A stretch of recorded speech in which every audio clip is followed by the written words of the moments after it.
and welcome to Maine Challenge. This week, we return to part 2 of our kitchen table conversation with Alex Serra and Frank O'Hara about how we can make Maine the best it can be for all people. In the meantime, we had a chance to talk to some people on the streets and a key organizer about an idea that Alex and Franco brought up last week, which is giving 16-year-olds the right to vote. Have a listen and enjoy this episode of the Maine Challenge. And one idea that people have floated is the idea of having 16-year-olds have the right to vote. What do you think of that idea? I think that's a great idea. I think 16-year-olds have some really good ideas about what's going on and about their future, and I think they should be able to voice that. I think it's a cool idea for sure, especially on the local level.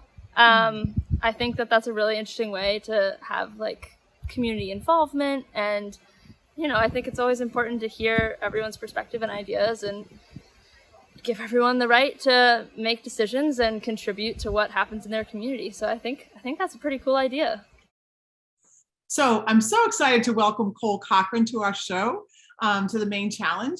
And Cole, we invited you because when I was talking with two of our thought leaders in the state and asked them how we could make Maine the best place it could be for all Mainers, not just some Mainers, but for everybody, I was interested and surprised that the one thing he said we could do was to give 16-year-olds the right to vote. So I know that you were involved very much in legislation that did that. So first of all, tell us about the legislation and tell us why you think it's so important. Yeah, of course. Representative O'Neill of Saco gave me a wonderful opportunity to introduce a set of policies. And one of them was lowering the voting age to 16. It actually was titled LD 706. And why I think it's so important is that it gives representation to a group that is foundational to American politics, especially in Maine. I mean, if you look at our civic engagement, who are the foundations of our campaigns, who volunteers, you see a lot of it being 16 through 18.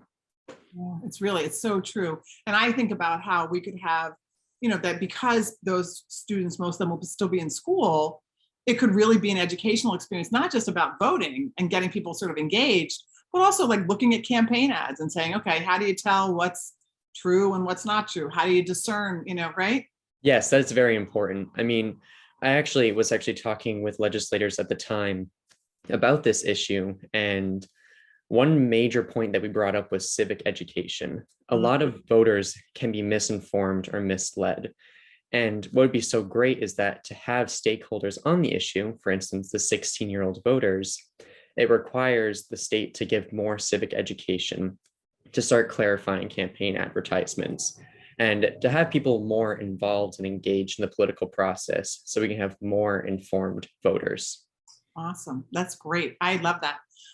So what do we say to the people who say, well, there's people who say you don't know enough to vote. I don't even want to give that any airtime because that's just baloney. But what do we say to the people who say, you know what?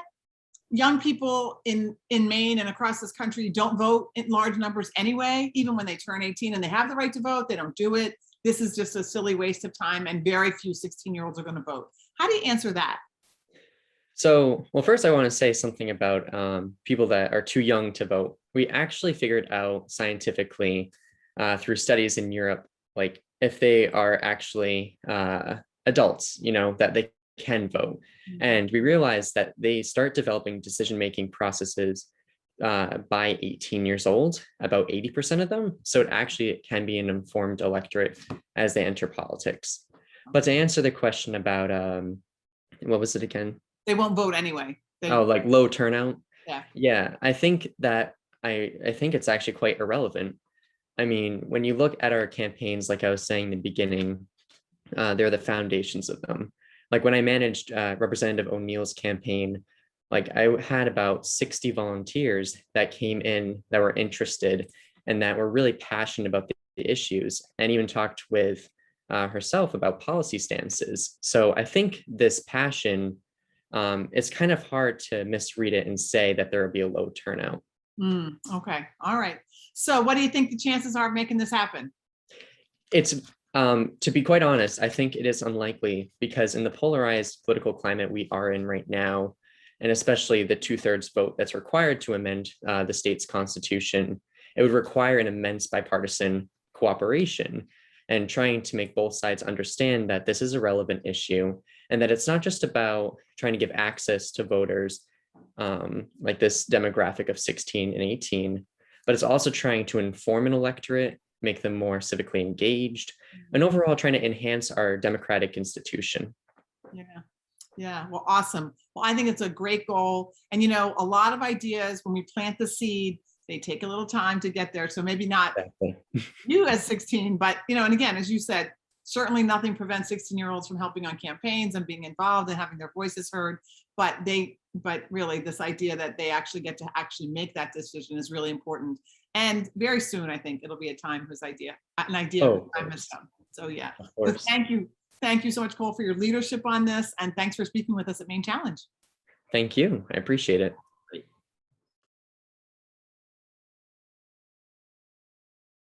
Well, I mean, the issue, I think the issue today has to do with trust and hope, that people don't feel they can trust and therefore don't hope. And you either are operating from hope or you're operating from fear. And when you're operating from fear, it's when nothing happens and people divide and I'm holding on to mine and anything I give, that person's going to get, and that's been a long time coming, that sense of alienation, that you can't trust the people in Augusta or Washington. You can't trust corporations. You can't trust hospitals and institutions and so forth. And that makes social action hard. In some ways, it makes it hard. It makes it possible for some kinds of, for unions and strikes and other things that are kind of decisive, forcing of change. Yeah. But it doesn't.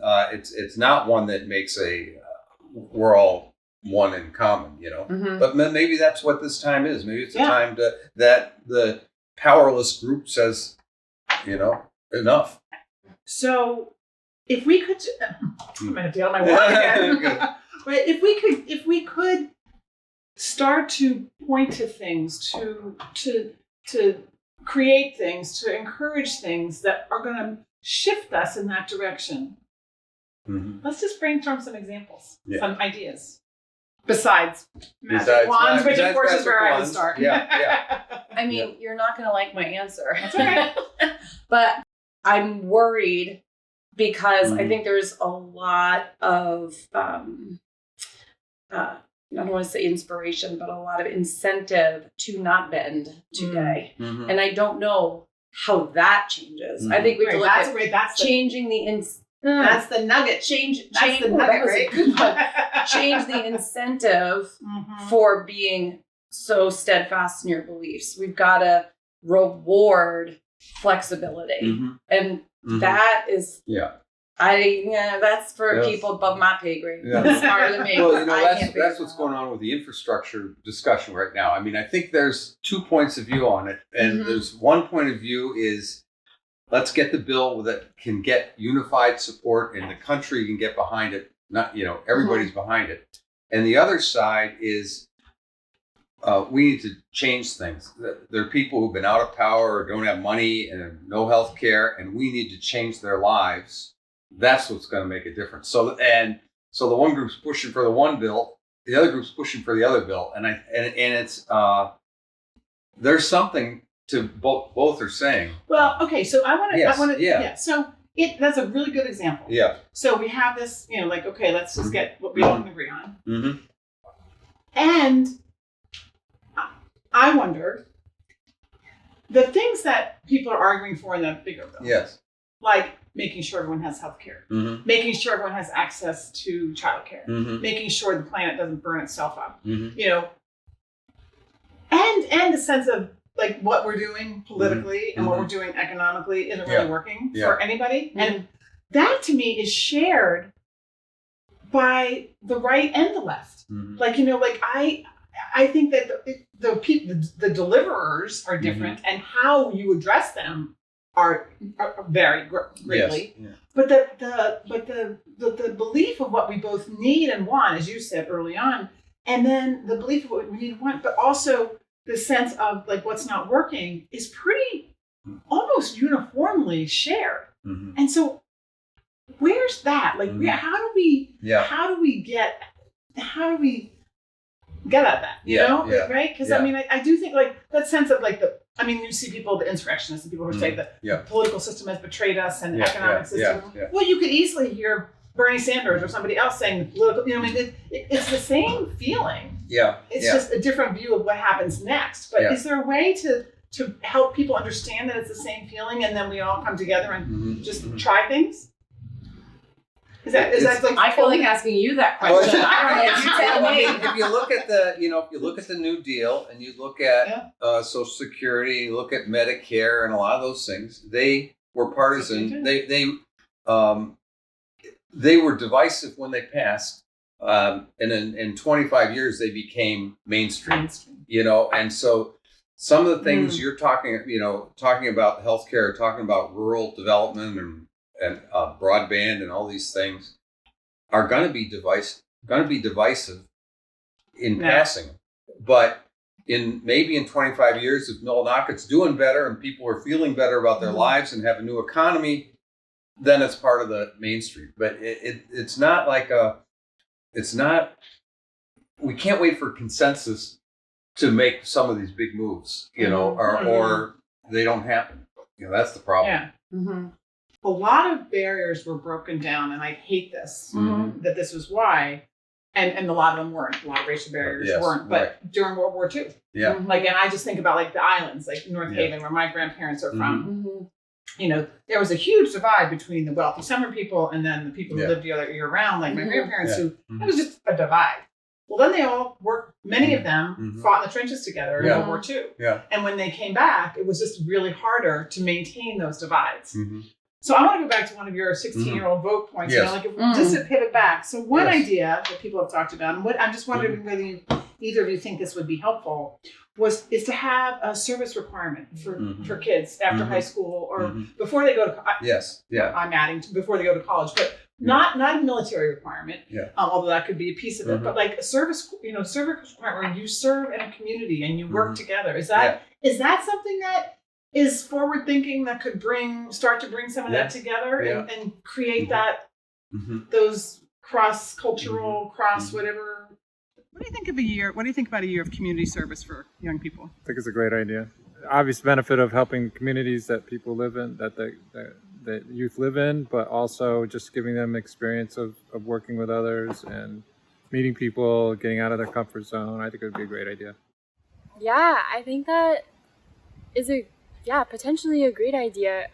It seems like there are a lot of different ways that could happen, and could be a wonderful way for people to get a sense for what is meaningful to them in their communities. I think that as a younger person, I probably would have really appreciated having a structured time to be able to explore that a little bit. And I think that could have really cool implications for the wider Maine community. That was a favorite idea of my old boss, Joe Brennan, who he grew up in the 50s in Portland, Irish ghettos, kind of a thing, nobody going to college or everything. And he signed up in the Army because he was kind of adrift. And he ended up with a bunch of Jewish kids from New York in his barracks, and he would lie in his barracks, and these kids would read the books and throw them over the side, and he'd pick them off the floor, and have something to read. And it broadened his whole view of life and view of opportunities, view of the country. And he came back more disciplined and more public spirited, civic. How do I make the country better? And also went to school. So he was huge about that idea and promoted it a lot. And I think there is something to letting kids know, that public service is part of life. Right. Yeah. And that's part of living a full human life, meeting people from different communities, different backgrounds and everything, and applying some of the things you learn in school. So I am totally in favor of that. I love that story. That's a great story. Yeah. But I think it depends on the kid. And I think it depends on the kid's home life. I think if you're saying we're going to have a service class and we're incorporating that into a curriculum, that's possible. But there's a lot of kids who go home and take care of younger siblings. There's a lot of kids who go home and help with the family business. There's a lot of kids who go home and there's no food. Yeah. And so I think that, or heat, or running water, or to this day, right here in Maine, and certainly across the country. And so I think it really depends on the kids, you know, a service requirement in the context of a curriculum. You know, I'm all for creative curriculums. I think that'd be great. But I think, and I also think it depends on the kid. I mean, some kids, as just like there's some adults who just they're terrific as solo thinkers. And they should be rewarded for that. And they should be allowed to be in a space for that. And then there's some kids that, you know, thrive socially. And that would be the best thing for them, would to learn those lessons you're talking about. So, you know, I don't know. I don't know that that's a... No, I'm just thinking of things that might add to the equation, that might add to the help, that provide us some hope, you know, or exposure even, or require us to do exactly as you said, which is to understand somebody else's perspective. And I think that can be done through arts education. And reinvesting in arts education. I'm a huge supporter. I've served on the Maine Arts Commission. I went to an arts high school myself, classical music major coming out of high school. I danced and did a whole bunch of art stuff growing up. And for me, there's no better teacher of discipline, understanding other people's cultures, creating a work ethic, appreciation for other people's achievements than, you know, playing in a string quartet or a woodwind quartet or any kind of orchestral band experience, or doing a, you know, a mixed medium kind of experiment with someone from a background that's totally different than yours. Dancing as with a partner from some, you know, there's just so much to learn through arts that when we talk about unfunding, that is what we have unfunded. I'd love to see, and arts teachers are a special breed. People that can communicate with kids through the arts are angels.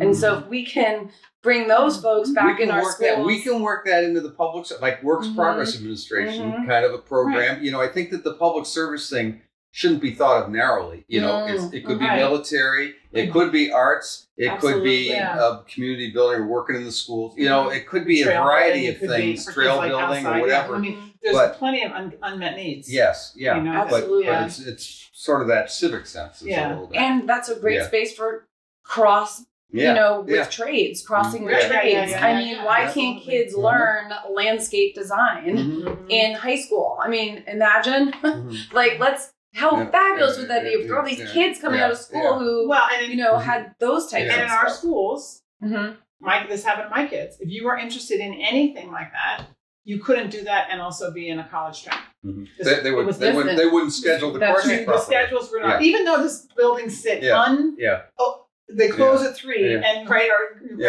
that's a different show. A lot more peppermint ice. But I think it is. I think it's fascinating how hard it is to think of the things that we might do to bring about the things that we so desperately want. You know, like what is it?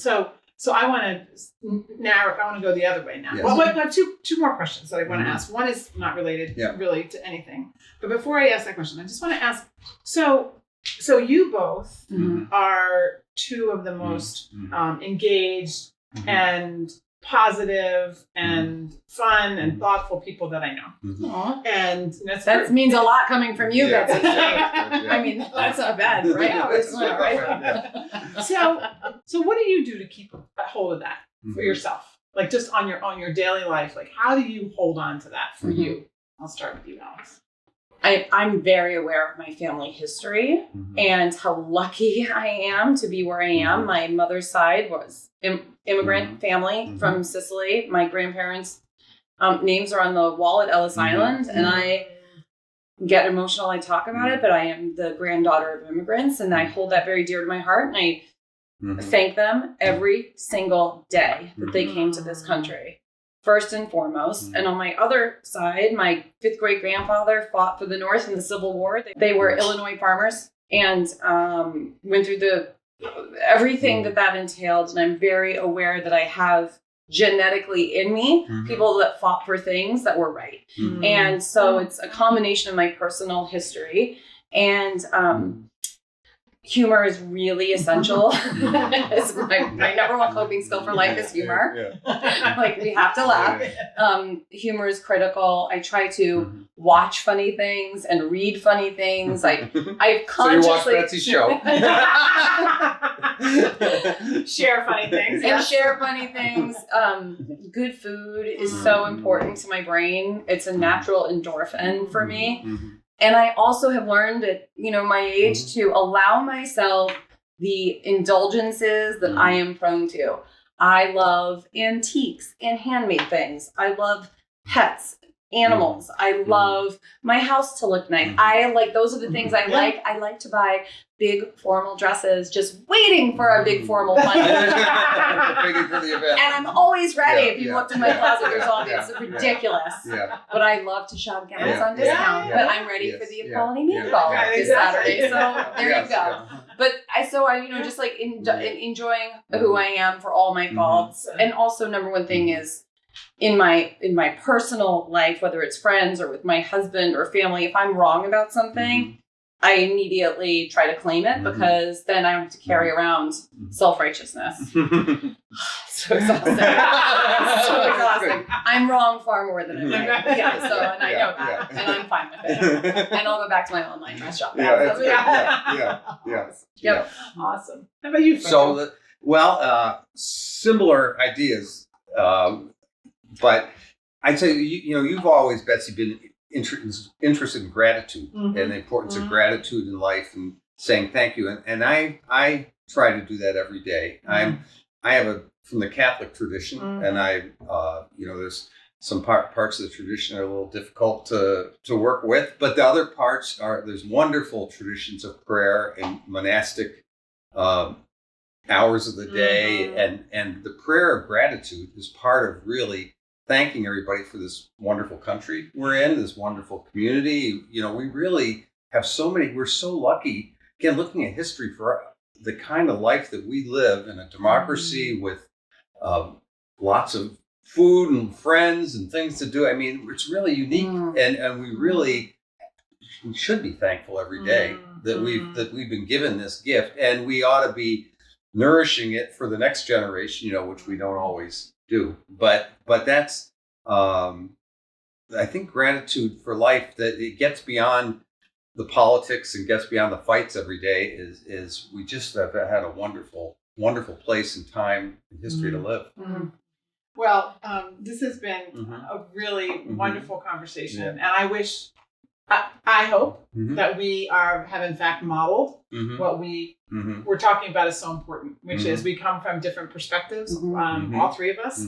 And, if you were going to put us on a scale or politics or anything else, we're in very different places. But I think the idea of all wanting to make sure that the life that we have, the Maine that we want, the democracy that we want, the love that we want is possible. If we just take the time to think about it and do it. So thank you, Franco. Thank you, Alex. Cheers. Our peppermint iced tea.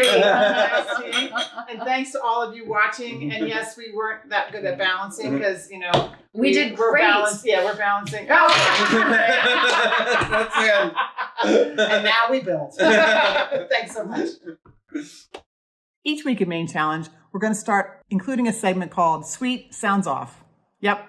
That's me sharing with you how I feel about something, whatever it might have been, something that either blows me away or something that's really interesting or something that's really hopeful.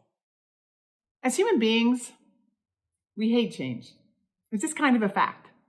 We just don't like it when we don't know what's going to come next and we don't know how we're going to bring that change about. So what do we do when we're faced with change? We generally recoil and try and go back to something familiar. Well, I think we are on the cusp of big change, like big political change, big climate change, big economic change, social change. And we are sort of at this pivot point with the thing of which direction are we going to go in? The problem is, if we are scared of change, the direction we generally want to go in is backwards, back to something that's familiar. So when we feel like change is coming and it's coming all around us, and someone says, let's make America great again, or go backwards, we're like, oh yeah, okay, good. Because even if we didn't like it, and even if it wasn't that great for most people, it's something familiar. So how do we get over this? How are we going to actually make change that moves us forward?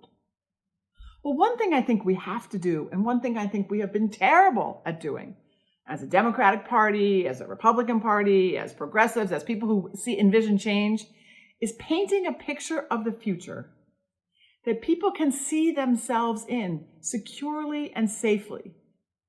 Because if we don't paint with that picture of what it goes like, then what we're going towards is just this void. Nobody wants to do that. So let me just give you 2 examples. Let's say healthcare.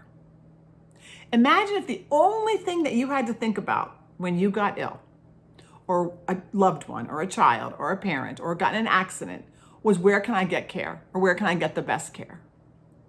Instead, I don't know about you, but I know for me, if there is some crisis and somebody has a health crisis, one of the major things I'm thinking about is, oh, can I afford the copay? Can I afford the deductible?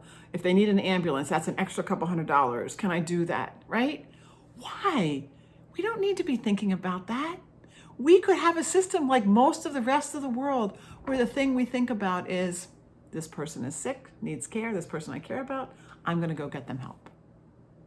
And when we can paint that picture and say, so somebody's sick or has an accident, they walk into, they get taken to the emergency room, they get cared for, they get what they need, they get medicines that they can afford, and they recuperate. Or let's take criminal justice. So let's say that there's someone on the street having a meltdown, maybe even endangering some people's lives, or endangering some people's well-being, and certainly making people afraid because they are having a mental health breakdown. So instead of 3 cop cars descending with lights flaring and blaring and sirens and going and sending this person into more of a tizzy, what happens is there's a car that comes parks a safe distance away with social workers and folks that actually can help this person with a mental health crisis, help them get to the recovery and to the treatment that they need, that is not a jail cell, that is not a police station, and actually gets them the mental health help that they need. Imagine how much safer that person feels, their family feels, and how much safer we feel. Because that person with the siren and the badge and the gun is only going to escalate things.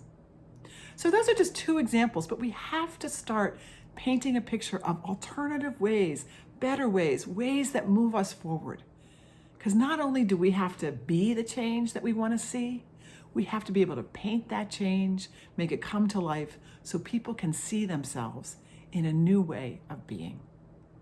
We can do this. Do you have something you want to sound off about?